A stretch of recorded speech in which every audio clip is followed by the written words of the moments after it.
So probably start of next year when we get back to 3, if we can maintain any sort of a schedule. Do you want to do that idea I proposed many years ago? I think I know what you're talking about. And I'm gonna be real here. Maybe. Considering the flexibility we have with Twitch and everything, not the full game, but definitely showcase a little bit of it, yeah. Do you remember what that idea was? Playing Pirate Warriors 3 Vita version. No. Because there are 5 different versions, and I think 5 chapters of the game story, playing a different chapter on every version of the game. PS3, Vita, PC, PS4, and Switch. That's obnoxious. We did I like it. We did that for My Hero 2, where we played the villain side on the Switch version because the Switch version was actually good and ran at like 40 frames instead of 20 like the first game did. Oh my god, we did, didn't we? But that was only 2 versions, though, to be absolutely fair. Yeah, that was only 2, but still, it's... This would be like rapid cutting between different versions of the game.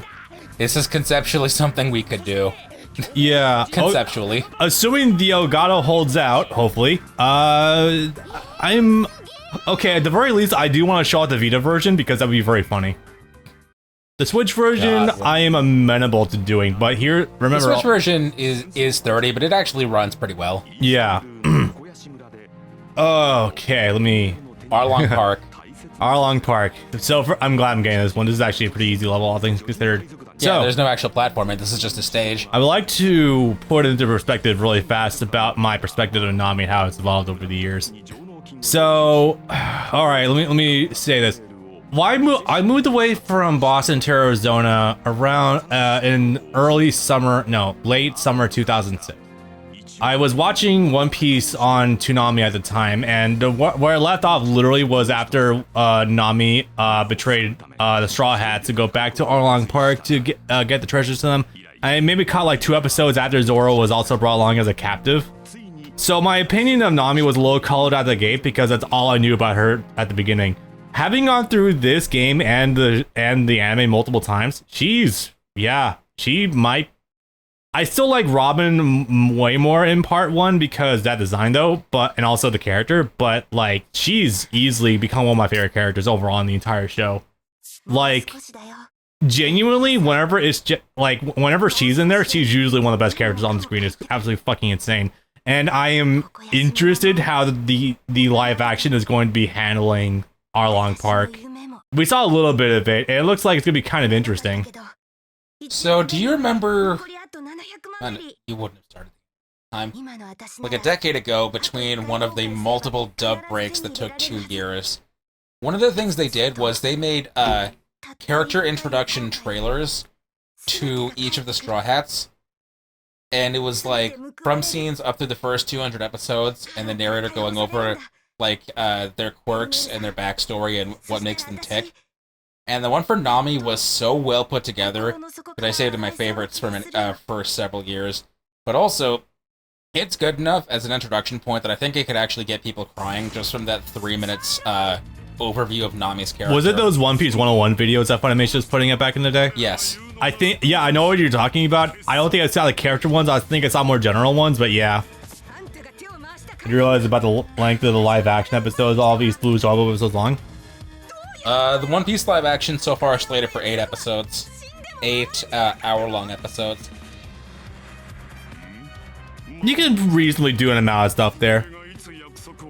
They're gonna have to do some cutting and some squash and stretch. I don't mind that much. Another live action show I'm looking forward to. I'm wondering how they'll mess it up like they did with Bebop and Wix. What is Wix? I don't know what Wix is. But I understand the sentiment, but I'm optimistic not because of the trailers as of late. Oh, Winx. Oh god, I haven't heard that name. Winx is either it's Italian or French. Help us out here, Heather. Italian or French magical girl show that's designed to be their interpretation of anime. It's been one of their premier export in cartoons for almost 20 years. Huh. It got an English dub, actually, by 4Kids. Wait, this is sounding familiar now. Jesus. Yeah, you can look it up. This is something I look forward to having in my Google history forever. Incognito tab, my dude. It's gone through a couple of... Oh my god, fucking Usopp was... Oh no, there he is. He was missing the initial shot. Oh no, he's in the bottom right. Oh, wow, that show. Holy fuck. Yeah, apparently this is coming back. It's been on and off for something like 20... Yeah, there we are. Oh my... there's delay on the camera fucking turning. This stage has foliage. This is the first stage that has foliage. You know the biggest problem with the PS3 was rendering grass. Oh, Jesus Christ. Yeah, this is something. So, if you guys... Oh, Nami's here. Help us out. Yay. If you remember anything about our talk earlier about the performance of the PS3, it especially really takes a shit when you get to try and render, like, trees and stuff. That's why a lot of times you see, like, trees in PS3 games looking like literal N64 models sometimes. This is why. It's because if you didn't have access to, like, the, quote, keys to the kingdom, I guess, for that is, like, the cell architecture, knew how it fucking ticked, you were in for a bad time as a game developer. This is part of the reason why. Alex, help me out here. What was the name of the level for Jungle Joyride? Or the country for Jungle Joyride? You would know that offhand. Alright, so luckily this level is a lot more straightforward than the past experiences we've been having. In fact, oh my god, I'm so sorry, dude. You get the next one. I think you might know what the next level is. Not yet, I don't think. No, Alex, Savannah Citadel was the Africa level. For what? Atabat. Oh yeah, Sonic Unleashed. Sonic Unleashed, yeah. The worst running level maybe on the whole PS3, down to 12 frames per second, was the stage where you're running through the rainforest in between the various archipelago. Ouch. It's the second last level in the game, right before Eggman Land. It's like 7 minutes long, and oh boy, that level will make your my PS3 already screams. It will make it bleed oil. United States has entered the chat, but no, he's not kidding. Yeah. Anyway, so also I just want to say also this is.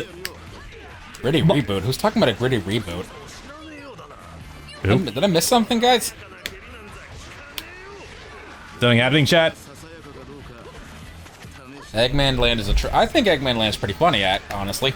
You know, as an outsider who has not really played Unleashed much yet, I like the idea of Eggman Land with making it an obscenely long Sonic level. If you know how to trick it, you can get a normal run of that stage to be around 10 minutes. Which I know still sounds like a lot, but considering most first-timers say, oh yeah, it took me 45 minutes or it took me 75 minutes or something. No, that's just you being bad at a game. No, I can see that because you're going to be dying a lot during... Oh, sweet Jesus. Yep. Let's make it worse. I should probably do level 4 for it to This clear. is your best Muso in this game, maybe. Yeah. Aside from Onigiri. Yeah, I can see that. I would probably say Ashura might be one of the best ones, but yeah, I can definitely see that. So... Yeah, honestly, Arlong Park might still be the best one overall in terms of like pre-time skip arcs. And actually, yeah, maybe arcs overall, except from Skypiea, obviously. Yeah, I would say so. The problem, people always say that trying to get someone into One Piece, just wait until you get to Skypiea. Sorry, not Skypiea. That would be 150 episodes. I was gonna say, that's you. That's me. Wait until you get to Arlong Park. Wait until you get to Arlong Park. That's when you'll be hooked for sure, no doubt about it. And that's true. The problem is, it's not like watching a regular 12 or 24 episode anime where someone says give it 3 episodes or 5 episodes. Asking someone to watch Arlong Park is asking someone to get through 40 episodes of anime to get to Arlong Park. You are not going to do that realistically unless someone gets invested from the out, which means you have to lie to someone about the length of One Piece in order to make that happen. You can reasonably get someone invested by Syrup Village or by Baratier, but if you want to claim that the best point to get people on is 40 episodes in, you need someone that's willing, because otherwise you are not going to make that happen. Okay, I've talked about this in the old recording too, but I have to say this. Immense hot take. One Piece is not one of those shows where you have to say it becomes good after X episodes. One Piece starts good. I know that. One Piece, out the gate, is one of the most fun shows I have ever watched in my whole fucking life. But the problem is it plateaus too fucking early. Yeah, it does. It plateaus at episode 200. It literally does. It's just like it's after... And it's not. I've never mentioned this in a recording before. I've mentioned this on Twitter. I think One Piece peaks with Skypiea. And I know that's me jerking off Skypiea. It's not actually. I think One Piece fundamentally changes. No, you're not wrong. One Piece fundamentally changes when you get to Water 7. And that's not to say it's bad afterwards. It just doesn't have the same magic, the same sense of adventure. Even when you're actually in adventure arcs. When you're in Wano or Whole Cake, or when you're in Fishman Island, there's a sense of adventure there to some of it, but it just doesn't feel the same ever again after Skypiea. And it's not even just the grandeur of, oh, we're literally in heaven right now. It's that the adventure doesn't feel the same afterwards. It doesn't really capture the magic the same way. Because afterwards, most of it is just fighting arcs, and I have to be honest with you guys, with some exceptions, fighting is not one of One Piece's strong suits. It is like the third in line on, it's the third on the totem pole of priorities. Character, adventure, action. Action is the least important part of One Piece, and by a long shot. Okay, so I half agree with your take. I think the issue with Water 7 is actually more so marred by the anime production staff, because it does... Okay, having gone through it in recent years and watching myself... 1 second, I want to clarify. When I say Water 7, I mean Water 7 and Enies Lobby, just because they're separated by literally like 12 hours of time in an island. It's still the same long story arc. It's not actually two arcs separated by an island. Oh, yeah. No, so I do agree. I think Water 7 and Enies Lobby's bigger issues, however, is more so just the pacing over them overall. Yes. Because I will say, having watched them all, like, straight in a row, well, obviously not all at once, because I have been taking breaks, obviously. So I'll kind of take one trying to break that. The issue I find with One Piece overall, especially when it gets to Water 7, is that the anime really started dragging its heels at Water 7. Like, I was so... I mentioned this before, One Piece has been doing such an excellent job at capturing this, like, primal, like, childlike nostalgia I have, and I did watch the show before, but, like, the sense of wonderment I had, like, just constantly having fun. Water 7 happens, and that just doesn't come grinding to immediate halt, but it's super down. It really loses a lot of steam. If it weren't for Frankie, I think my opinion of Water 7 would be way worse. Yeah. Especially helped by Patrick Side as Frankie. Holy fuck. Now, again, he does kind of carry the arc after a while. Now again, that's not to say that Water 7 is bad by and large. No, yeah. It's to say that it's a shifting of tone. And the stuff there is good. The stuff there with Usopp is some of the series' best drama there is. Oh, yeah. But it is still May as actually well. doing it. I mean, I did before. It fundamentally feels completely different going forward. Kurt asked it, and the chat missed it. Oh. How we felt about the actual sea train portion itself, the 3 episodes or so when they're actually on the overnight train. I think that stuff is great. I thought it was okay. When it's Sanji, Frankie, and Usopp together on the train trying to fight all the members of CP9 together. Sorry, I forgot we were actually trying to do things. I thought we were just taking over bases that we'd actually get in. Oopsie, sorry, 1 second. Yeah, it's like literally delete everyone. Basically, I completely missed that. Yep. Also doesn't help they were glowing for some of them, and now they're not. Anyway, yeah, I think the train bit is actually one of the better parts because it shows off the best part of Sanji, his incredibly meticulous personality, where he goes off on his own and he just gets shit done. Yeah. When he gets on the train early by himself, or when he does the Mr. Prince bit. Oh yeah, that was amazing. In both Alabasta and Little Garden. Yeah. So I think I'll slightly disagree on One Piece being bad at fights. I think it can actually bring the thunder when it wants to, but I think the bigger issue with that is it suffers from some Dragon Ball Z syndrome, where the issue with the format is that if you were to actually have heroes get wins over villains, since a lot of the villains they'd be fighting would actually be like the cornerstone, like main villains, if that happened, then the show would just, like, the arc would just be instantly over. I want to clarify, I don't think the fights in One Piece are bad. That's not what I'm saying. I'm saying it's the least important part of One Piece in particular. True. In terms of general shonen, oh yeah, I can hang with the best of it in terms of fights, but the fights are the least important part of One Piece's structure. For that matter, it does make it sound like that it's not that the fights are bad, it's just the exploration and characterization is just that fucking good. Yeah, everything else... One Piece fights are good, they're up to par, they're better than par most of the time, but everything else that it does is so... I know, right? Everything else that it does is just so much better. It stands head and shoulders above the crowd. And the point that I wanted to make something like 10 minutes ago was that about early One Piece is it's really funny timing to say what I'm about to say, but yeah. early One Piece, where it starts good, you have to look at it from the viewpoint that, oh, this is a Saturday morning cartoon. Yeah. Early One Piece is a Warner Brothers cartoon. It's a Hanna-Barbera cartoon. It's Wile E. Coyote and the Roadrunner. It's a lot of that energy going into the early bits, and it's a lot of fun that way, and it doesn't really capture that feel much going forward. So if you wanted to enjoy the bits of One Piece that feel like a cartoon, they're there post-time skip, but they're incredibly sparse.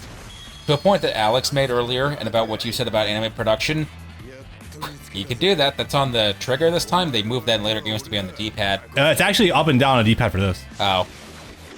In my boy! Water 7 is when they start the structure of, oh, it's one chapter per episode, or even less. The idea become Enies Lobby by itself takes, and I'm not even kidding, something like 60 or 70 episodes, just from the point they reach the island of Enies Lobby to the time where they get off the island. And that is something that easily, in any other series that isn't Naruto, could have been covered in 20 episodes or less. It's not exactly Namek. There's no lie here. And I'm fully catch what you said, but I know for a fact what you just said, I do agree with it with the pacing. Yes, Alex, Water 7 is where Robin comes into focus. It's not her debut, it's when she starts actually being a character. Yeah. Robin already has a certain amount of character going on when it comes to Water 7, or sorry, Sky P as it is. But it definitely comes much more into fruition when you get to Water 7, because that's when you get her actual character arc, like what Sanji would get with Whole Cake Island. Yeah. I just think it's kind of funny that they would do that technically 4 times. Character betrays crew, Luffy go rescue. For which character? Robin?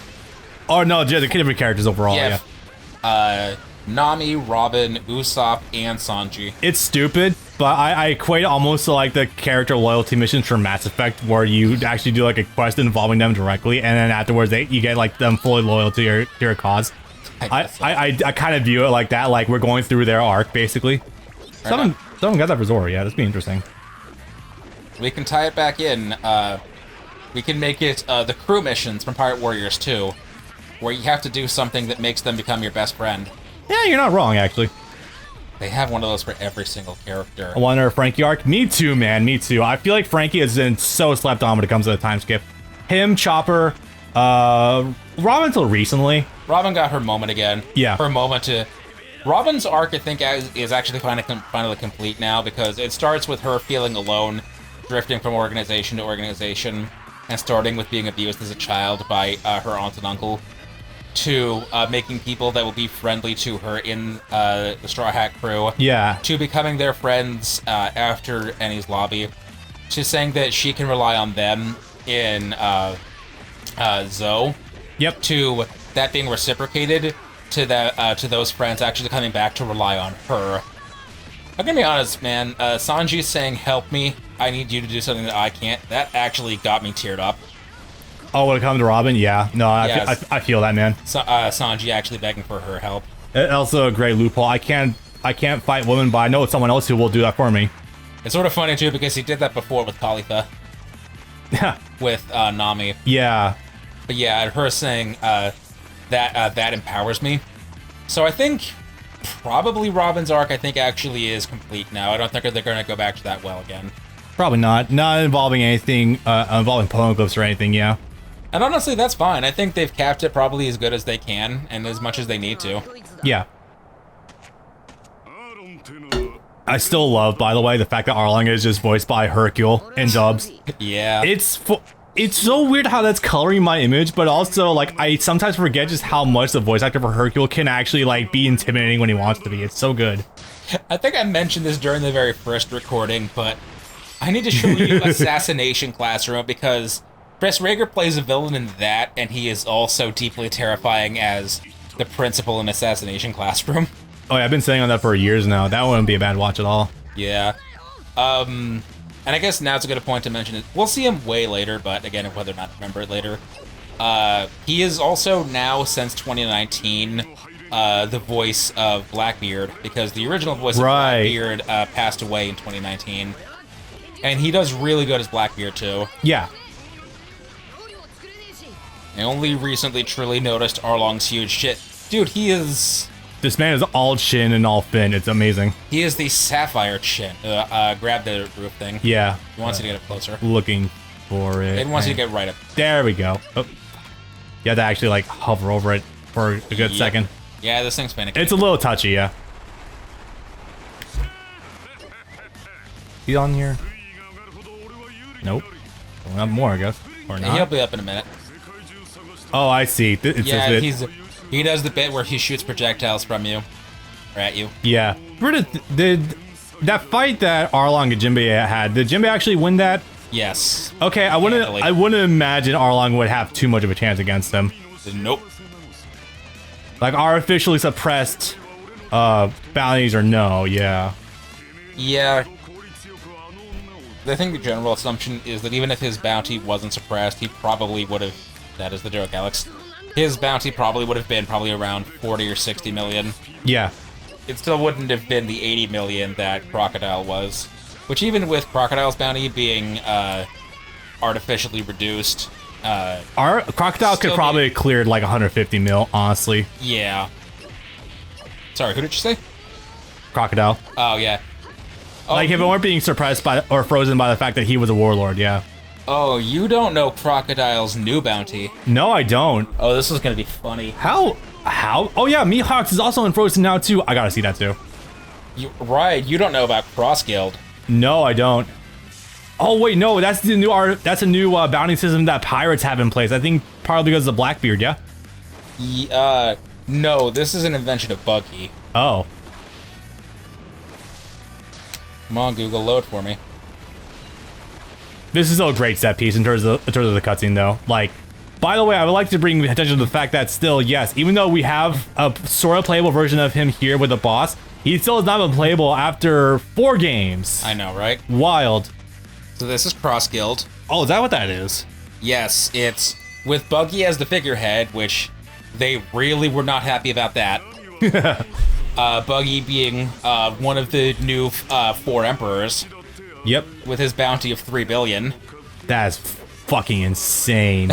I love that. Oh, this is a good question from Kurt. Bob, who are the Yonko to your knowledge?